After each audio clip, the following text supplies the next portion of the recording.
قرآن وہ کتاب ہے جو در سے انقلاب ہے، سمجھ کے گر کوئی پڑھے تو نور علی نور ہے۔ بدر کے بعد کے واقعات کے حوالے سے بدر سے احد تک کے درمیان جو واقعات ہوئے ہیں، ہم نے گزشتہ نشست میں بات کی تھی کہ 3 شادیاں اس وقت میں ہوتی ہیں۔ سیدہ ام کلثوم کی شادی حضرت عثمان سے، سیدہ حفصہ کی شادی حضور اکرم صلی اللہ علیہ وآلہ وسلم کے ساتھ، اور سیدہ فاطمہ کی شادی حضرت علی سے۔ ان کو تفصیل سے ہم نے دیکھ لیا تھا، شادی کے احوال جس طرح ہوئے ساری چیزیں ہم نے دیکھ لی تھیں۔ حضرت فاطمہ کے جو سامان خریدا گیا تھا اس کو بھی تفصیل سے ہم نے دیکھ لیا تھا۔ اس کے بعد اسی سال میں یعنی بدر کے بعد ایک بڑا اہم معاملہ ہوتا ہے۔ مدینہ میں سب سے پہلے عیدین فرض ہوتی ہیں۔ یہ پہلا رمضان تھا جس میں روزے فرض ہوئے، اور اسی رمضان میں غزوہ بدر رونما ہوا۔ 17 رمضان کو غزوہ بدر ہوا۔ اس کے بعد شوال کی پہلی تاریخ کو عید الفطر منائی گئی، اور 2 ماہ کے بعد ذوالحجہ کی 10 تاریخ کو عید الاضحیٰ پڑھی گئی۔ یہ پہلا موقع ہے بدر کے بعد پہلی دفعہ عید کی نمازیں پڑھی گئیں، تو اس کو آپ نے ذہن میں رکھنا ہے۔ یہ حضور کا مدینہ میں دوسرا سال ہے، یعنی کہ 2 ہجری ہے، پہلی مرتبہ دونوں عیدوں کی نماز فرض ہوئی۔ غزوہ بدر کے کچھ ہی دنوں کے بعد ایک غزوہ پیش آتا ہے جسے غزوہ سویق کہا جاتا ہے۔ سویق عربی میں جو کو کہتے ہیں، جو کو۔ ہوا یہ کہ ابو سفیان جو کہ اس وقت مسلمان نہیں تھے، اب مکہ کے یہی سردار تھے، باقی تو بڑے بڑے جو سردار تھے وہ مارے گئے تھے بدر میں، تو پیچھے ابو سفیان رہ گئے تھے کیونکہ یہ بدر میں شامل نہیں تھے۔ تو ابو سفیان جو ہے ان کے اندر یہ جو جوش انتقام ہے یہ بہت زیادہ تھا کہ ہم اپنا بدلہ لیں کسی طریقے سے۔ تو انہوں نے نا ایک نظر مانی، اللہ یمس رأسہ ماء من جنابہ، کہ میرا جو سر ہے وہ غسل نہیں کرے گا غسل جنابت جب تک حتی یغزو محمد صلی اللہ علیہ وسلم، میں محمد سے لڑائی نہ کر لوں، صلی اللہ علیہ وسلم، بدلہ نہ لے لوں، تب تک میں اپنے آپ کو جنبی نہیں کروں گا، یعنی بیویوں کے پاس نہیں جاؤں گا۔ تو انہوں نے منصوبہ بنایا انتقام لینے کے لیے۔ 200 گھوڑ سوار لے کر یہ مدینہ میں پہنچے، اور یہ ساری کاروائی بڑی خفیہ طریقے سے ہوئی۔ مدینہ کے پاس پہنچ کر انہوں نے پڑاؤ ڈالا۔ یہودیوں کے ایک سردار حیی بن اخطب اس کے پاس پہنچے، دروازے پر دستک دی، کہا میں ابو سفیان، اس نے دروازہ ہی نہیں کھولا۔ پھر ایک دوسرے شخص کے پاس گئے، اس نے دروازہ کھولا، تو اس سے انہوں نے ساری خبریں لیں، مدینہ کی کیا خبریں ہیں۔ اور جاتے ہوئے مدینہ سے باہر والی سائڈ پر ایک مسلمانوں کی بستی تھی، کو 10 کے قریب گھر تھے، ان گھروں کو انہوں نے جلایا۔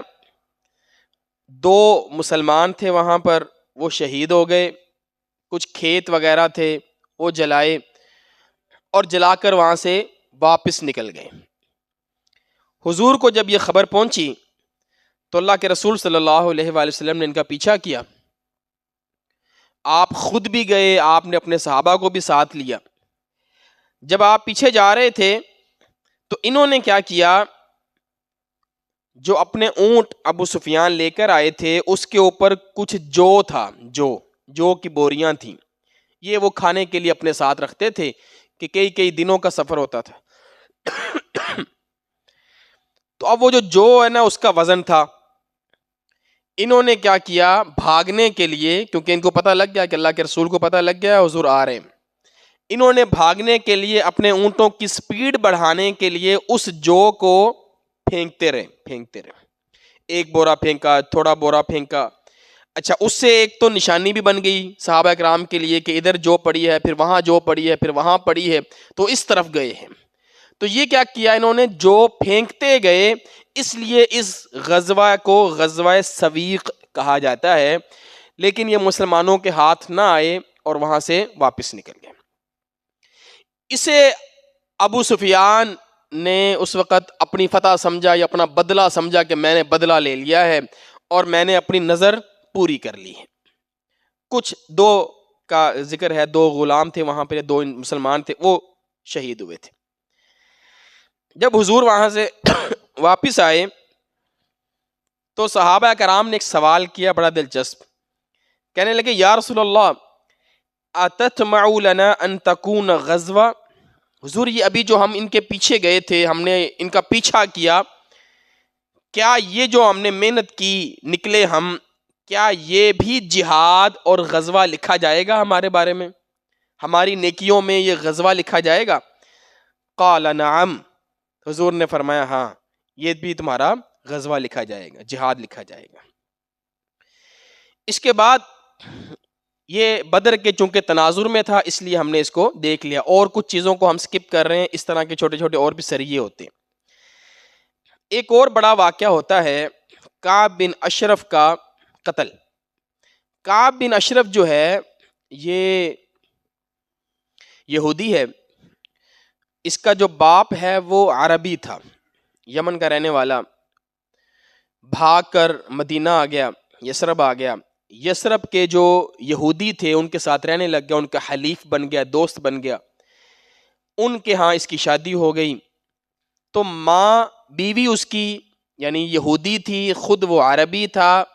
اس یہودی عورت سے کعب بن اشرف پیدا ہوا, تو ان کی نسبت جو ہے وہ ماؤں کی طرف ہوتی ہے. یہودیوں کے ہاں یہودی وہی شخص ہو سکتا ہے جس کی ماں یہودن ہو. اگر باپ یہودی ہے اور ماں یہودی نہیں, اس بندے کو یہ یہودی نہیں سمجھتے. تو ان کے ہاں ماں کا یہودی ہونا ضروری ہے. تو کعب بن اشرف جو ہے یعنی یہ یہودی بھی ہے اور یہ عربی بھی ہے, تو بڑی اعلیٰ قسم کی عربی زبان یہ بولا کرتا تھا. اب یہ یہودیوں کا بڑا قریبی تھا, گرویدہ تھا, ان کے پاس ہی اس کا محل تھا, ایک قلعہ تھا. ابھی بھی آپ مدینہ جائیں تو زیارتوں میں اس کا قلعہ دکھایا جاتا ہے.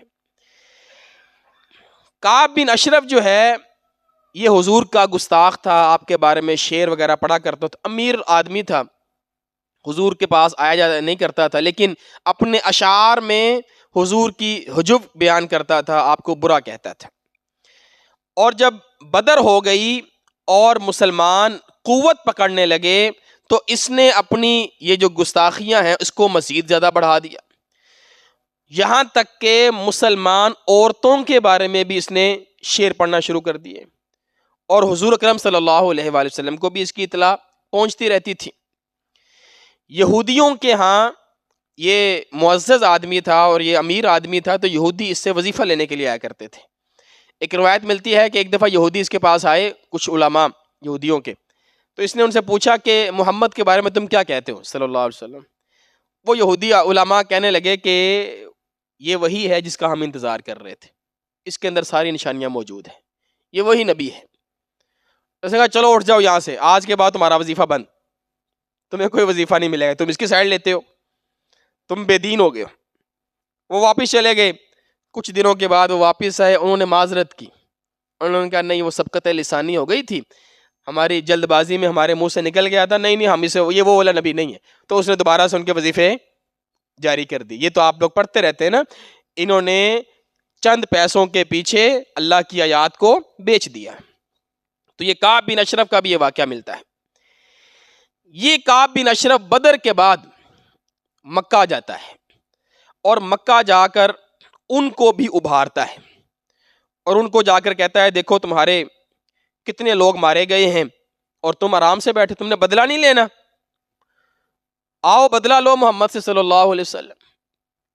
تو یہ ایک روایت ہے, جب یہ مکہ گیا نا تو مکہ والوں نے اس کعب بن اشرف اور حیی بن اخطب, یہ دونوں یہودی ہیں, ان سے پوچھا انتم اہل الکتاب و اہل العلم, تم تو اہل کتاب ہو, ہم تو اہل کتاب نہیں ہیں, تم اہل علم ہو, اخبرونا عنا وعن محمد صلی اللہ علیہ وسلم, ہمیں بتاؤ ہمارے اور محمد کے بارے میں تمہاری کیا رائے, صلی اللہ علیہ وسلم, ہمارے اور محمد کے بارے میں تمہاری کیا رائے, تم تو اہل علم ہو, اہل کتاب ہو.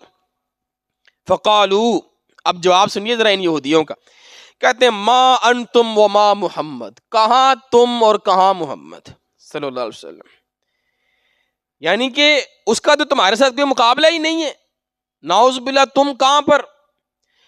پھر وہ آگے سے کہتے ہیں ہاں نحن نصل الارحام, ہم تو رشتہ داریوں کو جوڑنے والے ہیں. یہ عرب مکہ والے اپنے بارے میں کہتے ہیں, ہم تو رشتوں کو جوڑنے والے ہیں. وَنَنْحَرُ الْقَوْمَا, ہم اونٹنیوں کو ذبح کرتے ہیں, لوگوں کو کھلاتے ہیں. وَنَسْقِي الْمَاءَ عَلَى اللَّبَنِ, اور ہم لوگوں کو پانی پلاتے ہیں, اور ہم حاجیوں کو کی خدمت کرتے ہیں. اور محمد صلی اللہ علیہ وسلم یہ تو رشتوں کو توڑتے ہیں, قطع ارحامنا, یہ تو رشتوں کو توڑتے ہیں. اور جو چور ڈاکو ہے نا وہ اس کے پیروکار ہیں, جیسے کہ بنو غفار. یہ بنو غفار ایک قبیلہ تھا جو کہ مشہور تھا ڈاکوؤں کا, چوروں کا. ان میں سے کچھ لوگ مسلمان ہو گئے صحابہ, تو یہ تانا مارتے ہیں کہ دیکھو ان کے جو ساتھی ہیں نا وہ تو چور ڈکیت تھے, ڈاکو تھے. یہ بنو غفار حضرت ابو ذر غفاری رضی اللہ تعالیٰ عنہ اسی قبیلے سے تعلق رکھتے ہیں. فَنَحْنُ خَيْرٌ أَمْ هُوَ, یہ بتاؤ ہم زیادہ بہتر ہیں کہ محمد زیادہ بہتر ہے صلی اللہ علیہ وسلم. تو یہ کعب بن اشرف کہنے لگا انتم خیرٌ, تم زیادہ بہتر ہو, وہ اہدا سبیلا, اور تم ان سے زیادہ ہدایت یافتہ ہو. یعنی مشرکین کی چاپلوسی کرتا رہا. تو یہ ان کا رویہ تھا. اللہ تعالیٰ نے قرآن مجید میں اس کا ذکر کیا ہے کہ کچھ یہودی ایسے ہیں, اہل کتاب ایسے ہیں, خود اہل علم ہونے کے باوجود مشرکین کو مسلمانوں سے بہتر سمجھتے ہیں, بہتر کہتے ہیں تم زیادہ ہدایت یافتہ ہو, تم زیادہ بہتر ہو. تو اللہ کے رسول صلی اللہ علیہ وآلہ وسلم اس کی ان باتوں سے کافی پریشان ہوئے. تو بالآخر آپ نے ایک مرتبہ اپنے صحابہ سے کہا من لکعب بن اشرف, کون ہے جو کعب بن اشرف کا کام تمام کرے گا. فَإِنَّهُ قَدْ آذَى اللَّهَ وَرَسُولَهُ, اس نے اللہ اور اس کے رسول کو بڑی تکلیفیں دی ہیں. کون ہے جو اس کا کام تمام کرے گا. حضرت محمد بن مسلمہ, یہ نام آپ نے ذہن میں رکھنا ہے, بڑے عظیم صحابی محمد بن مسلمہ رضی اللہ تعالیٰ عنہ کھڑے ہوئے کہا یا رسول اللہ اتحب ان اقتلہ, کیا آپ یہ چاہتے ہیں ہم اسے قتل کر دیں, ختم کر دیں اس کو. قال نعم, کہا ہاں میں تو یہی چاہتا ہوں. قال فأذن لی ان اقول شیئا, ٹھیک ہے اللہ کے رسول پھر اس کام کے لیے آپ مجھے منتخب کریں, مجھے بھیجیں. ہاں اتنی اجازت مجھے دے دیں کہ میں کعب کا اعتماد حاصل کرنے کے لیے کچھ اپنی زبان سے ایسی باتیں کہہ دوں آپ کے بارے میں جو کہ غیر مناسب ہوں, لیکن میں دل سے نہیں کہوں گا وہ بات, لیکن اس کا اعتماد بھی تو لینا ہے نا میں نے, تو اتنی اجازت آپ مجھے دے دیں. قال قل, حضور نے کہا ٹھیک ہے اتنے اس مسئلے کے لیے تمہیں اجازت ہے, تم میرے بارے میں اس کے سامنے کچھ ایسے الفاظ بول سکتے ہو. حضرت محمد بن مسلمہ جو ہیں وہ پھر وہاں سے اٹھے اور انہوں نے پلاننگ شروع کی. یہ کوئی آسان کام نہیں تھا, یہ یہودیوں کے محلے میں رہتا تھا, ایک اس کا بڑا قلعہ تھا, اس تک پہنچنا بھی ایک کام تھا. تو محمد بن مسلمہ نے کیا کیا, ابو نائلہ, یہ ایک دوسرے صحابی ہیں ابو نائلہ سلکان, ان کو اپنے ساتھ ملا. یہ جو ہیں یہ کعب کے رضائی بھائی ہیں, رضاعت کا رشتہ ہے, یہ مسلمان ہے وہ یہودی ہے. انہوں نے کہا ابو نائلہ مجھے اللہ کے رسول نے کہا ہے کہ کعب بن اشرف کا کام تمام کرنا ہے, تم میرے ساتھ چلو, تم اس کو قلعے سے باہر نکال سکتے ہو, میں نہیں نکال سکتا, تمہیں وہ محفوظ سمجھے گا, میرے پاس تو نہیں وہ آئے گا. انہوں نے کہا چلو, اگر اللہ کے رسول نے کہا پھر ٹھیک ہے میں حاضر. عباد بن بشر, حارث بن اوس, ابو عبس بن جبر, یہ 5 صحابہ, انہوں نے ایک دستہ بنایا, ایک پلاننگ کی, اور یہ اس کو قتل کرنے کے لیے پھر نکلتے ہیں۔ حضرت عبداللہ بن عباس فرماتے ہیں اللہ کے رسول ان کو چھوڑنے کے لیے آئے، ساتھ ساتھ تھے حضور، اور آپ بقیع الغرقد، جنت البقیع جو قبرستان ہے وہاں تک حضور ان کے ساتھ آئے، اور پھر آپ نے ان کا چہرہ آگے کی طرف کر دیا اور کہا انطلقوا علی اسم اللہ، اللہ کا نام لے کر جاؤ، اللہم اعنہم، اللہ ان کی مدد فرمائی۔ حضور نے ان کے لیے دعا کی اور وہ وہاں سے چلے گئے۔ اب یہ جو ہے نا 5، یہ کعب بن اشرف سے ملنے کے لیے جاتے ہیں۔ اب پہلے اس کا اعتماد لینا ہے، اس کو باتوں میں لے کر آنا ہے کسی طریقے سے۔ تو پلاننگ کی کیا ہوئی، کعب بن اشرف کے پاس آئے اور آ کر محمد بن مسلمہ کیا کہتے ہیں، کہتے ہیں ان ھذا الرجل قد سألنا صدقہ، کہ یہ جو ہمارے ساتھی ہیں نا حضرت محمد صلی اللہ علیہ وسلم، یہ نا ہم سے صدقہ بہت لیتے ہیں، سألنا صدقہ، ہر بات پر صدقہ کرو صدقہ کرو صدقہ کرو، وَإِنَّهُ قَدْ عَنَّانَا، اور ہم تو نہ صدقہ دے دے کے نہ کنگال ہی ہو گئے، اب تو ہمارے پاس ہے ہی کچھ نہیں، اور یہ اور مانگی جا رہے ہیں اور مانگی جا رہے ہیں۔ وہ آگے سے کہتا ہے وَإِذًا وَاللَّهِ لَتَمَلُّنَّهُ، کہا اب تمہیں لگے گا پتہ، ابھی تو شروعات ہے، ابھی تو شروعات ہے، آگے آگے دیکھو تمہارے ساتھ ہوتا کیا ہے۔ یہ آپ سمجھ آ گئی، انہوں نے اجازت لی ہوئی ہے، اللہ کے رسول سے ان کو اجازت ملی ہوئی ہے، کہا آگے آگے دیکھو تمہارے ساتھ ہوتا کیا ہے۔ تو حضرت محمد بن مسلمہ فرمانے لگے یار اب تو مسئلہ یہ، ہم ان کی پیروی کر چکے ہیں، ان کی بیعت کر چکے ہیں، اب ہم ان کو اتنی جلدی چھوڑ نہیں سکتے، ہاں ہم انتظار کر رہے ہیں، دیکھتے ہیں کیا ہوتا ہے، یہ جیتتے ہیں یا ہارتے ہیں، ابھی فی الحال ہم ان کو نہیں چھوڑ سکتے، ہم تیرے پاس آئے ہیں کچھ ادار لینے کے لیے، ہمیں کچھ پیسوں کی ضرورت ہے، کچھ 1 وسق یا 2 وسق، کوئی گندم جو کوئی چیز ہمیں چاہیے۔ کہنے کا ٹھیک ہے مل جائے گی۔ ارہنونی، کوئی چیز رہن رکھوا دو میرے پاس ہے، رہن، یہ یہودی جو تھے نا یہ سود پر دیا کرتے تھے چیزیں، ادھار وغیرہ سامان وغیرہ، تو کوئی چیز ہمارے پاس رہن رکھوا دو، رہن تو آپ کو پتہ ہے نا کسی کو کوئی چیز رکھوا کر ادھار لینا۔ کہا کیا رکھوائیں، ایو شیء ترید، کیا رکھوائیں تیرے پاس رہن کہ تو ہمیں سامان دے دے گا، کہتا ارہنونی نساءکم، اپنی بیویاں لے آؤ وہ میرے پاس رکھوا دو۔ وہ کہنے کیف نرہنک نساءنا، ہم اپنی بیویاں کیسے تجھے دے دیں بھائی، اب دیکھیں اعتماد میں تو لینا تھا، غصہ نہیں کرنا، لڑائی تو نہیں کرنی اس سے ابھی۔ تو کہنے لگے کہ یار تو اتنا خوبصورت آدمی ہے، عرب، تیرا قد کاٹ، اور تم مالدار بھی ہے خوبصورت بھی ہے، ہم تجھے اپنی بیویاں دے دیں، کل کو وہ ہمارے پاس واپس ہی نہ آئے، پھر ہم کیا کریں گے، یار بیویاں نے کوئی اور چیز بتا۔ کفرہنونی ابناکم، اپنے بیٹے اپنے بچے مجھے دے دو، رہن رکھوا دو میرے پاس۔ وہ کہنے لگے یہ ہم کیسے کریں تاکہ پھر ساری زندگی ہم تانے کھاتے رہیں کہ چند گندم کے دانوں کے پیچھے ہم نے اپنے بچے رہن رکھوا دیے تھے، نہیں یار یہ نہیں سمجھ آتی۔ ہاں وَلَكِنَّا نَرْهَنُكَ السِّلَاحَ، ہم نہ تیرے پاس اپنا اسلحہ رہن رکھوا دیتے ہیں۔ اچھا یہی وہ چاہتے تھے، ہم تیرے پاس اپنا اسلحہ جو ہے وہ رہن رکھوا دیتے ہیں۔ اس نے کہا ہاں ہاں یہ ٹھیک ہے، آ جانا، اپنا اسلحہ لے آنا اور مجھ سے سامان لے جانا۔ اب اگلے دن یہ 5 لوگ اسلحہ لے کر پہنچ گئے اس کے دروازے پر۔ حضرت ابو نائلہ نے نیچے سے آواز دی کعب کو، کعب بن اشرف جو ہے وہ اپنی بیوی کے ساتھ بیٹھا ہوا ہے، لیٹا ہوا ہے۔ جب آواز اوپر گئی تو کعب اٹھا اور اٹھ کر نکلنے لگا تو اس کی بیوی نے کہا این تخرج ہادی، رات کے اس پہر کہاں جاتے ہو؟ اس نے کہا یہ محمد بن مسلمہ و اخی، اور میرا بھائی ابو نائلہ آیا ہے، محمد بن مسلمہ اور میرا بھائی ابو نائلہ آیا ہے۔ وہ کہنے لگی اسمع صوتا کانہ یقطر منہ الدم، ہوگا تیرا بھائی، مجھے ایسے لگ رہا ہے اس آواز میں خون کے قطرے ہیں۔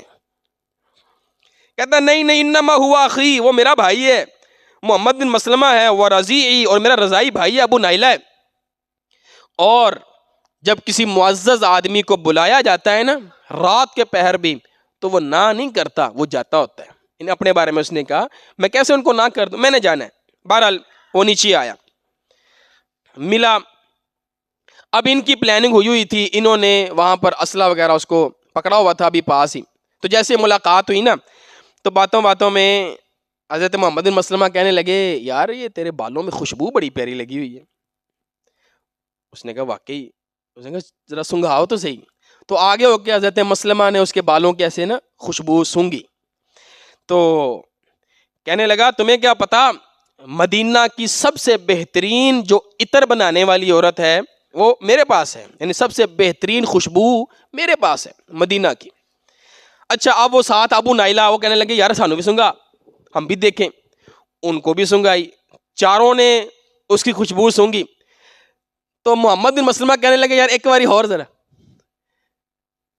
اور جب اس نے دوبارہ سے سر آگے کیا نا تو محمد بن مسلمہ نے ایسے سر پکڑ لیا اس کو, اور صحابہ سے کہا تھا جب تم دیکھو نا کہ میں اس کا سر پکڑ لوں تو پھر تم نے اس کا سر کاٹ دینا. انہوں نے اس کا سر پکڑا اور انہوں نے تلوار ماری اس کی گردن پر اور اس کا سر الگ ہو گیا.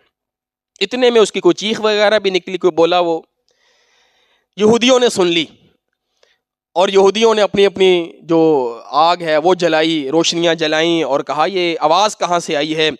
تو یہ صحابہ پھر وہاں سے بھاگے, یہ نکلے وہاں سے, علاقہ یہودیوں کا تھا, یہ وہاں سے نکلے. ایک صحابی تھوڑا زخمی بھی ہو گئے, پھر ان کو انہوں نے اٹھایا ساتھ اور لے کر اللہ کے رسول صلی اللہ علیہ وآلہ وسلم کے پاس آئے اور آ کر آپ کو خبر دی کہ ہم نے کعب بن اشرف کو قتل کر دیا.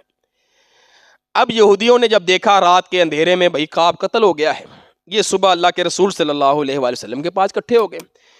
فزعت الیہود والمشرکون, اور جو مشرکین تھے اس وقت کے ان کے ساتھی, وہ سارے اللہ کے رسول کے پاس آ گئے اور کہا رات کے وقت ہمارا بندہ قتل ہو گیا جی. تو اللہ کے رسول نے فرمایا جو وہ کام کر رہا تھا نا, اگر وہ کام تم کرو گے تم بھی قتل ہو جاؤ گے, جو وہ کام کر رہا تھا.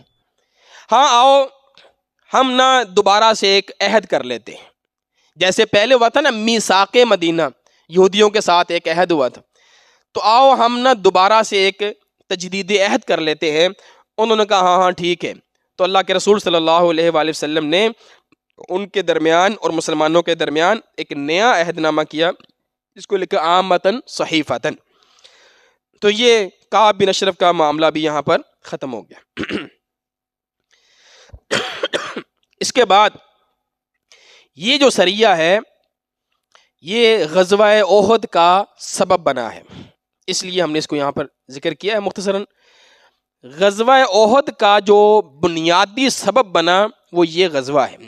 اب ذرا غور کرنا ہے آپ نے, یہ آپ کے سامنے مکہ ہے, یہ نقشہ آپ نے دیکھنا ہے, مکہ ہے, یہ مدینہ ہے. ایک راستہ ہے تجارتی, یہ مکہ سے یہ والا سمندر کے کنارے کنارے یہ والا جو راستہ ہے, اس میں بدر آتا ہے, راستے میں بدر آتا ہے. اب یہ والا راستہ تو ان کے لیے بند ہو گیا, کیونکہ پچھلا قافلہ جب بدر سے آ رہا تھا تو اللہ کے رسول نے اس پر حملہ کر دیا. انہوں نے کہا ادھر سے تو ہم نہیں جا سکتے. اب ایک راستہ تھا یہ والا, یہ جو آپ دیکھ رہے ہیں نا یہ والا, یہ پھر ادھر سے خیبر اور ادھر سے اس طرح ہو کر یا عراق میں ہو کر پھر یہاں سے ایک لمبا روٹ تھا ان کا.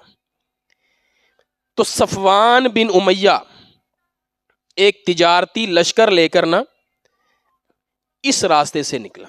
اس نے کہا یہ والا راستہ تو بند ہے, اب تو ہم عراق والے راستے سے چلتے ہیں, عراق والے راستے سے. اور جب یہ یہاں سے نکلے اللہ کے رسول صلی اللہ علیہ وسلم کو خبر مل گئی, آپ نے ہر جگہ پر اپنے جاسوس بٹھائے ہوئے تھے, بندے بٹھائے ہوئے تھے. جب ان کو خبر ملی تو حضور نے زید بن حارثہ کو بھیجے. کون ہے زید بن حارثہ؟ حضور کے منہ بولے بیٹے. یہ پہلا موقع ہے جہاں اللہ کے رسول صلی اللہ علیہ وآلہ وسلم نے زید بن حارثہ کو سریے کا سپہ سالار بنا کر بھیجا ہے, سپہ سالار بنائے. یہ گئے ہیں اور انہوں نے جا کے یہ جو مقام ہے قردہ, اس مقام پر اس قافلے کو پکڑ لیا. ادھر سے بھی انہوں نے راستہ روک لیا. اور اگر آپ دیکھیں تو اس قافلے کی یہ بات, اس کے اندر ادھر صفوان بن امیہ تھے اور 100 گھوڑے تھے ان کے پاس, اور صفوان بن امیہ کے پاس جو مال تھا وہ صحابہ کرام کے ہاتھ لگا. یہ مال وغیرہ چھوڑ کر بھاگ گئے. 1,00,000 درہم مالیت کا مال غنیمت مسلمانوں کے ہاتھ آیا. کتنے آئے؟ حضور کا حق مہر کتنا تھا؟ کتنا تھا؟ 500 صرف 5 کتنے بنے تھے؟ 8 لاکھ. یہ کتنے ہیں؟ 1 لاکھ درہم. اب اتنا بڑا نقصان مکہ والوں کا، مال غنیمت مسلمانوں کے ہاتھ لگ گیا. حضرت زید بن حارثہ نے مال لیا، آپ واپس. یہ دیکھیں یہ مکہ سے ہی نکلے ہیں قردہ مقام پر، یہاں سے مدینہ سے صحابہ نکلے ہیں زید بن حارثہ، انہوں نے یہاں پر ان کو پکڑ لیا. یہ یہاں سے واپس آ گئے، آگے نہیں جا سکے، اور مال جو ہے وہ مال غنیمت مدینہ میں آ گیا. یہ بات سمجھ آ گئی یہاں تک؟ یہ والا جو واقعہ ہے نا، یہ سبب بنا پھر غزوہ احد کا. اب ہم چلتے ہیں احد کی طرف. اس غزوے کو آپ نے ذہن میں رکھنا ہے، ٹھیک ہے؟ اب ہم شروع کرنے لگے غزوہ احد. یہ تیسرے سال، پورے 1 سال کے بعد. غزوہ بدر کب ہوئی تھی؟ رمضان میں، شوال کی 7 تاریخ ہے، 3 ہجری ہے. پورا 1 سال گزر گیا ہے اور غزوہ احد آئی ہے. اس کے اسباب کیا بنے؟ سب سے پہلا سبب اقتصادی اسباب. مکہ والوں کے جتنے راستے تھے شام کے، حضور نے سارے روک دیے. بدر سے بھی نہیں جا سکتے، عراق والی سائڈ سے بھی نہیں جا سکتے. تو یہ ایک بہت بڑا سبب تھا اقتصادی، کہ ان کی معیشت جو ہے، جو اسی پر تھی کہ یہ سفر کرتے تھے، اللہ کے رسول نے اس کو بلاک کر دیا، اس کو بند کر دیا. اب ضروری تھا کہ لڑا جائے، اپنے وہ جو تجارتی راستے ہیں ان کو کھولا جائے. دوسرا معاشرتی اسباب. جب آپ تجارت نہیں کر رہے اور بدر میں آپ کو شکست بھی ہو گئی ہے، تو معاشرے میں آپ کا جو سٹیٹس ہے وہ اوپر سے نیچے کی طرف جا رہا ہے. تو دن گزرتے ان کا سٹیٹس جو ہے وہ نیچے ہو رہا تھا. تو اپنے مورال کو، اپنے سٹیٹس کو دوبارہ بحال کرنے کے لیے لڑائی ناگزیر تھی، لڑنا ضروری تھا. سیاسی اسباب. ابھی تک تو مکہ جو ہے وہ پورے عرب پر لیڈ کر رہا ہے سیاسی اعتبار سے بھی. اب کون کرنے لگا؟ مدینہ. شکست ہو گئی ہے، ابھی پورے عرب کو پتا ہے بدر میں یہ مارے گئے، ان کے بڑے بڑے سردار مارے گئے. مذہب کن کا چل رہا تھا ابھی تک؟ مکہ والوں کا. مذہبی لیڈر مکہ والے تھے.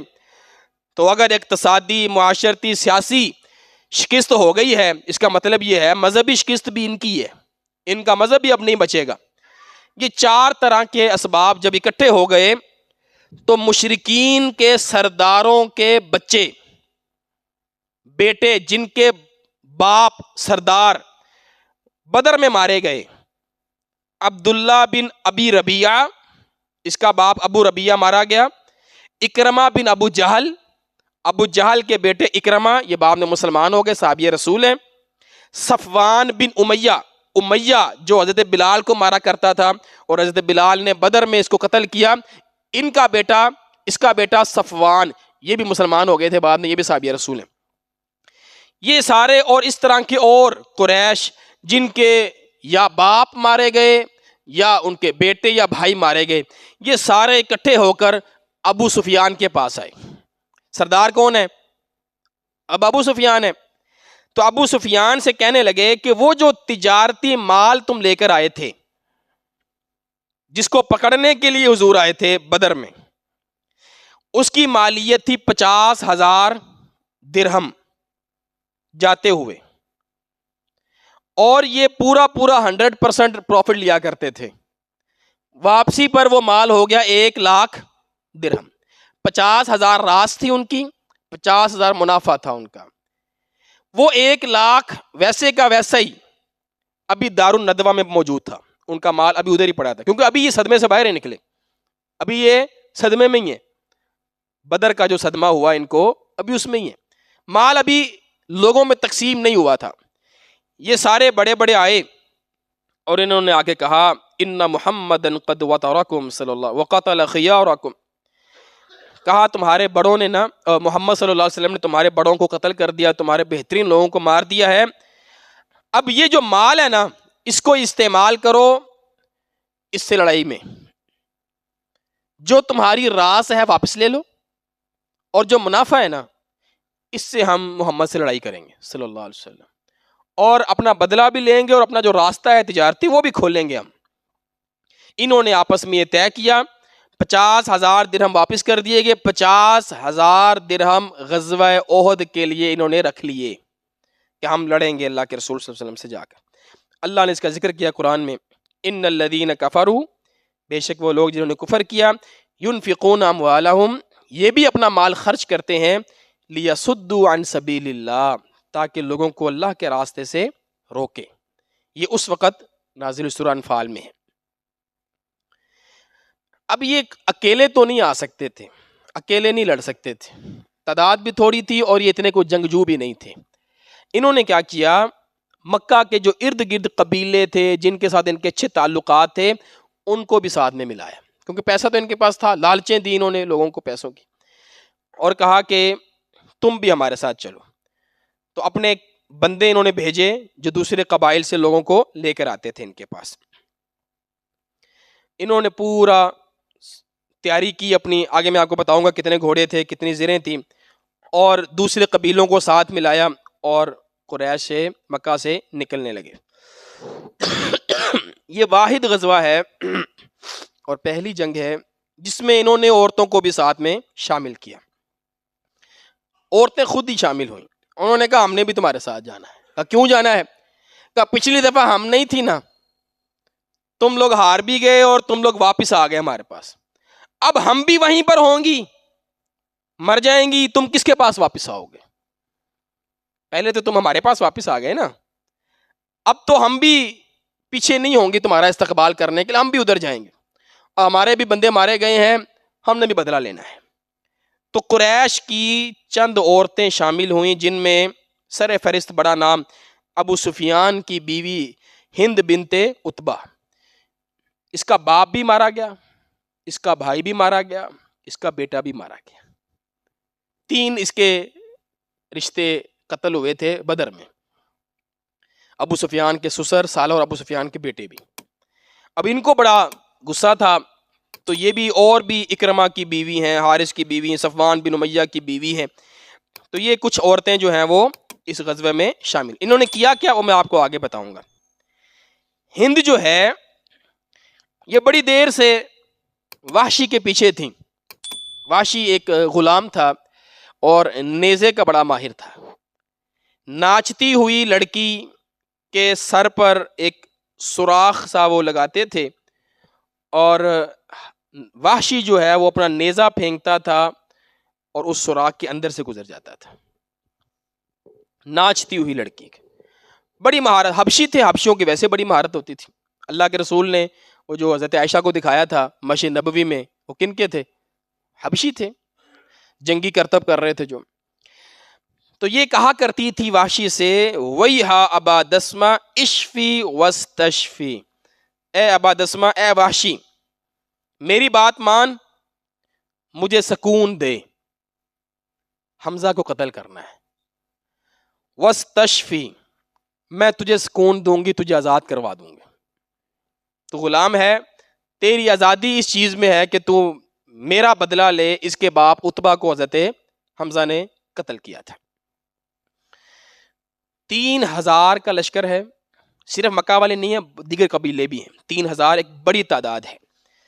15 عورتیں ساتھ ہیں، 200 گھوڑے ہیں، 3000 اونٹ ہیں، کھانے والے اونٹ الگ ہیں، جو کھاتے تھے وہ الگ تھے، 700 زرہیں ہیں، پوری تیاری کے ساتھ یہ لشکر نکلتا ہے۔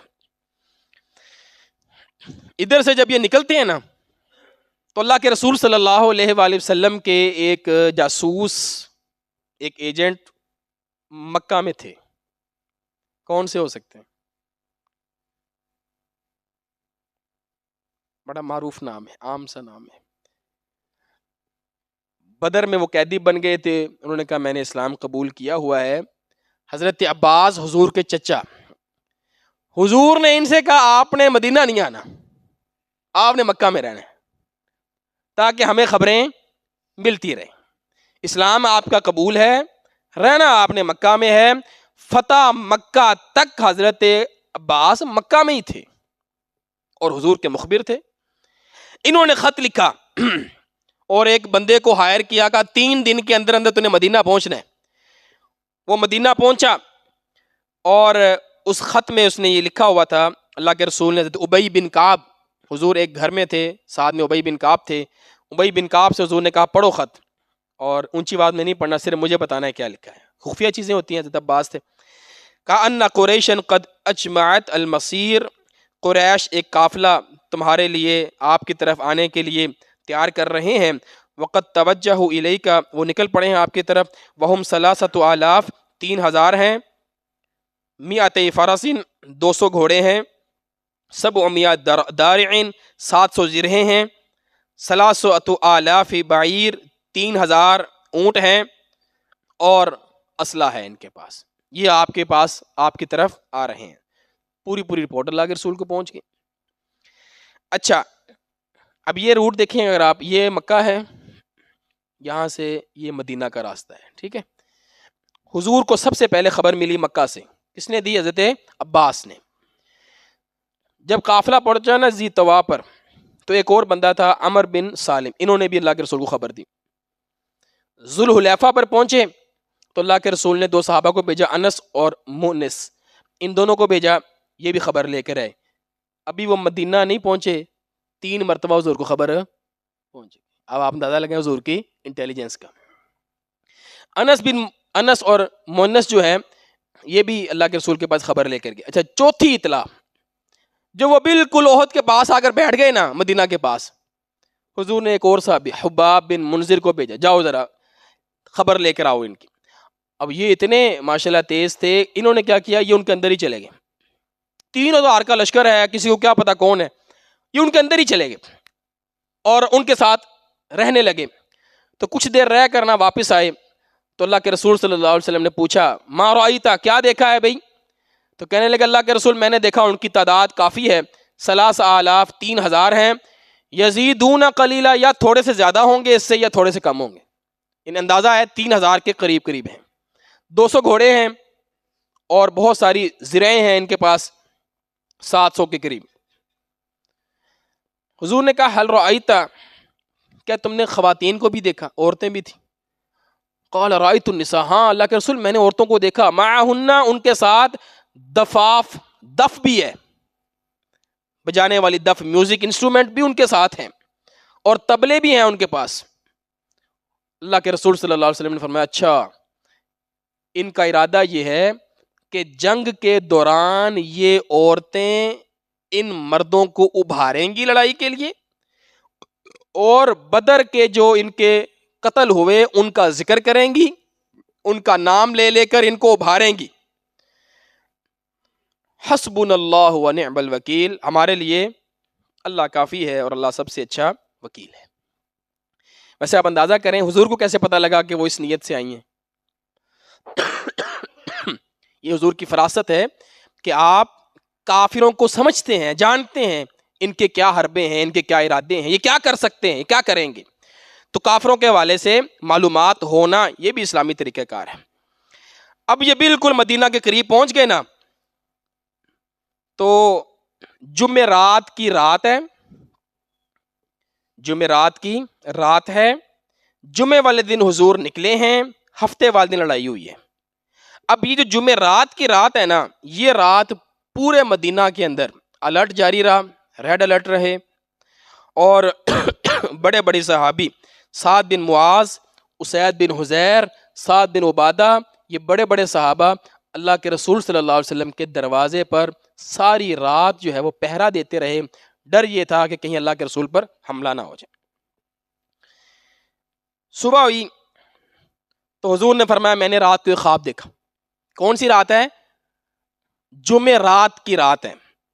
فرمایا میں نے ایک خواب دیکھا, رأیت بقرہ, میں نے ایک گائے دیکھی جس کو ذبح کر دیا گیا. ورأیت فی ذباب سیفی ثلما, اور میں نے اپنی تلوار پر کچھ دندانے دیکھے, جیسے مار مار کر چھری وغیرہ پہ جو دندانے بن جاتے، کچھ میں نے دندانے دیکھے، اور میں نے دیکھا کہ میرے جو ہاتھ ہیں نا وہ ایک زرہ کے اندر، محفوظ زرہ کے اندر ایسے بند ہیں، محفوظ زرہ کے اندر میں نے اپنے دونوں ہاتھ داخل کر دیے ہیں۔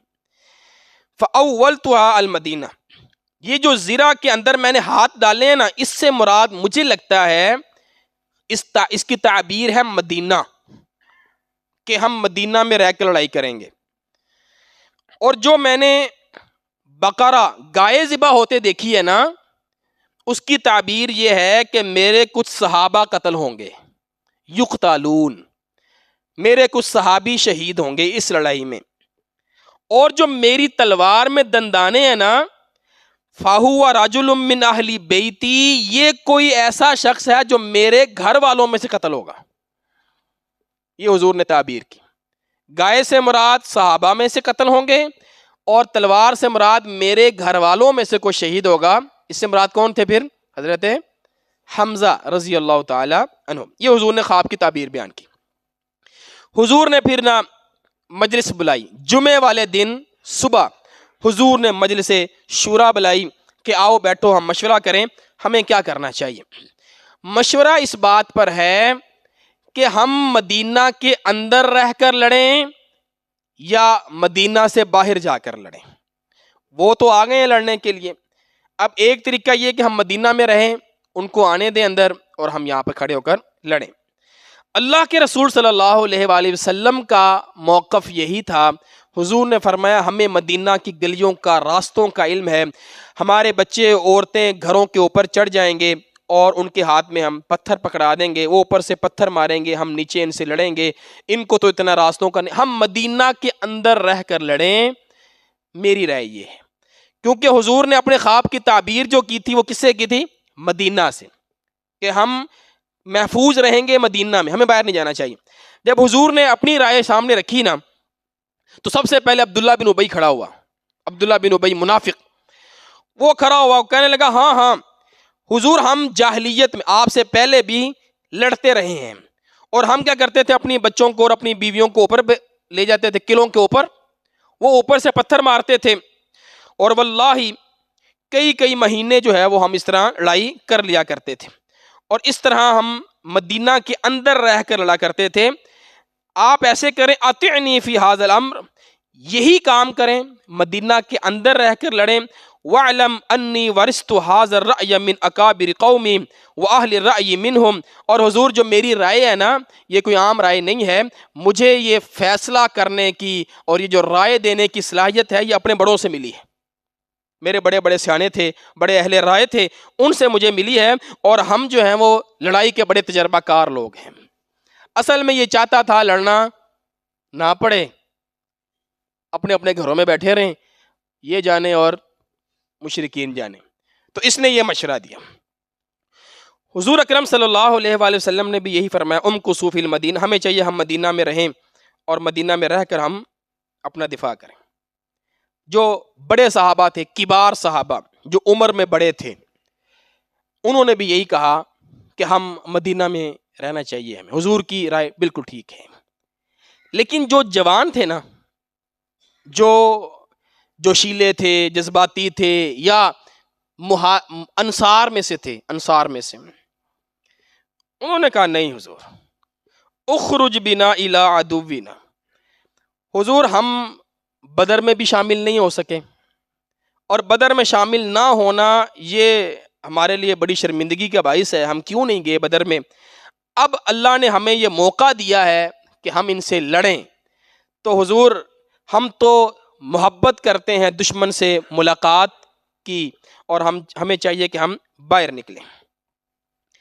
اور پھر کہنے لگے انا نخشا یا رسول اللہ، ہمیں ڈر لگتا ہے اللہ کے رسول، دشمن کیا سمجھے گا ہمارے بارے میں کہ یہ باہر نہیں آئے، اندر رہ گئے ہیں، اندر چھپ گئے ہیں، اور اس سے اہل مکہ کی جرت اور زیادہ بڑھ جائے گی ہمارے بارے میں، حضور یہ پھر بار بار ہمارے اوپر حملہ کریں گے، اور بدر میں تو ہم صرف 313 تھے، اللہ نے ہمیں فتح دی، اللہ نے ہماری نصرت کی، اور آج تو ہم زیادہ ہیں، اے اللہ کے رسول ہم یہ تمنا کرتے ہیں اور اللہ سے دعا کرتے ہیں کہ آپ ہمیں باہر لے کر چلیں، ہم باہر ان سے لڑیں گے، اللہ کی مدد آ جائے گی۔ حضرت مالک بن سنان، یہ بھی انصاری صحابی ہیں، یہ کھڑے ہوئے اور کہنے لگے اللہ کے رسول دو ہی چیزیں ہیں نا، دونوں ہی بہتر ہیں، دو آپشن ہیں، دونوں ہی بہتر ہیں، یا تو یہ ہوگا کہ ہم جیت جائیں گے، اللہ ہمیں کامیاب کر دے گا، ہم مال غنیمت سمیٹ کر واپس آئیں گے، اور یا اللہ کے رسول یرزقنا اللہ شہادہ، اللہ ہمیں شہید کر دے گا، شہادت مل جائے گی۔ واللہ یا رسول اللہ، اللہ کے رسول اللہ کی قسم، ان دونوں میں سے جو مرضی مل جائے ہمیں کوئی فکر نہیں، غنیمت مل جائے، ہم جیت جائیں یا ہم شہید ہو جائیں۔ حضرت حمزہ رضی اللہ تعالیٰ عنہ، ذہن میں رکھیں حضرت حمزہ رضی اللہ تعالیٰ عنہ ویسے بھی بڑا جنگجو تھے اور بڑے لڑاکے تھے، تو کہتے ہیں والذی انزل علیک الکتاب، حضور اس اللہ کی قسم جس نے آپ پر کتاب نازل کی ہے، لا اطعم اليوم طعاما، میں اب سے کھانا نہیں کھاؤں گا جب تک میں مدینہ سے باہر جا کر نہیں لڑ لوں گا۔ یعنی انہوں نے تو بات ہی ختم کر دی نا، حضور میں نے تو کھانا ہی نہیں کھانا جب تک ہم باہر جا کر نہیں لڑیں گے۔ اور کہا جاتا ہے جمعے والے دن، یہ جمعے کو بات ہو رہی ہے ساری، جمعے سے پہلے حضرت حمزہ روزے سے رہے، وہ یوم السبت، اور ہفتے والے دن بھی وہ روزے میں تھے، فلاقاہم، جب لڑائی ہو رہی تھی، وہو صائم، تو وہ روزے سے تھے۔ حضرت نعمان بن مالک کھڑے ہوئے، کہنے لگے اللہ کے رسول آپ نے خواب دیکھا اور آپ نے خود بتایا کہ خواب میں آپ نے ایک بقرہ گائے کو ذبح کرتے ہوئے دیکھا اور آپ نے تعبیر کی کہ اس سے مراد میرے صحابہ ہیں، حضور وہ انی منہم، ان قتل ہونے والوں میں بھی ہوں، فَلِمَ تُحَرِّمُونَ الْجَنَّةَ، حضور آپ ہمیں جنت سے محروم کیوں کر رہے ہیں؟ حضور نے کہا اچھا، کہتے ہیں فَوَالَّذِي لَا إِلَهَ إِلَّا هُوَ لَأَدْخُلَنَّهَا، اللہ کے رسول اللہ کی قسم، لا الہ الا اللہ، میں جنت میں ضرور جاؤں گا۔ حضور نے کہا بیما، کیسے؟ تمہیں یہ کتنا یقین کیسے ہے کہ ان شہیدوں نے معلوم ہے تم ہو؟ کہنے لگے اللہ کے رسول انی احب اللہ ورسولہ، میں اللہ اور اس کے رسول سے محبت کرتا ہوں، ولا افر یوم الزحف، آپ مجھے دیکھیے گا میں میدان سے پیچھے ہٹنے والا نہیں ہوں۔ تو آپ نے کہا کہ گائے ذبح ہوئی، میرے صحابہ شہید ہوئے، تو انشاءاللہ میں نے کل شہید ہونا ہے اور میں نے جنت میں آپ ہمیں جنت سے محروم نہ کریں۔ حضور نے کہا صدقتا، تو ٹھیک کہتا ہے، تجھ اہل جنت میں سے۔ حضرت ایاس بن اوس کھڑے ہوئے، انہوں نے کہا اللہ کے رسول آپ نے خود ہی تو خواب دیکھا ہے کہ گائے ذبح ہوگی اور میرے صحابہ شہید ہو جائیں گے، حضور ہم شہید ہو کے فنصیر الی الجنہ، ہم جنت میں جائیں گے، ویسیرون الی النار، اور یہ سارے جہنم میں جائیں گے۔ پھر کہا اللہ کے رسول اگر ہم مدینہ میں رہے تو یہ لوگ واپس جا کر کہیں گے حسرنا محمدن فی سیاسی یثرب و آتامہا، دیکھا پھر ہم نے محمد کو اور اس کے ساتھیوں کو مدینہ کے اندر محصور کر دیا، اندر ہی بند کر دیا، یہ باہر ہی نہیں نکلے۔ حضور یہ باتیں ہم نے نہیں سنی، اللہ رب العالمین نے بدر میں بھی ہماری مدد کی، اللہ آج بھی ہماری مدد کرے گا، ہم نے اپنے گھروں میں نہیں رہنا۔ خیسمہ، ابو سعد بن خیسمہ، یہ ایک صحابی ہیں، ان کے بیٹے ہیں سعد بن خیسمہ اور ان کا نام ہے خیسمہ، بوڑھے ہیں، مدنی ہیں، انصاری ہیں۔ جب حضور بدر کے لیے نکل رہے تھے نا تو انہوں نے ارادہ کیا کہ میں نکلوں گا، لیکن ان کے بیٹے سعد وہ کہنے لگے ابا جی میں نے جانا ہے، انہوں نے کہا نہیں بیٹا میں نے جانا ہے، سعد کہنے لگے میں نے جانا ہے۔ ان دونوں باپ بیٹا نے نا قرہ ڈالا، قرہ اندازی ڈالی اور نام نکلا سعد کا۔ سعد بدر میں چلے گئے، شہید ہو گئے۔ یہ خیسمہ جو ہے نا یہ حاضر ہوئے اللہ کے رسول کے پاس، یعنی اسی وقت یہ بھی کھڑے ہوئے، انہوں نے کہا اللہ کے رسول میری اور میرے بیٹے کی بدر کے اندر قرہ اندازی ہوئی، میرا بیٹا چلا گیا، وہ شہید ہو گیا، اللہ کے رسول مجھے بھی بڑی تڑپ ہے شہادت کی، میں بھی بڑا حریص ہوں۔ وَقَدْ رَأَيْتُ ابْنِي الْبَارِحَ فِي النَّوْمِ فِي أَحْسَنِ الصُّورَةِ، حضور میں نے نا رات کو خواب دیکھا ہے اور میں نے اپنے بیٹے کو جنت میں بڑی خوبصورت شکل میں دیکھا ہے۔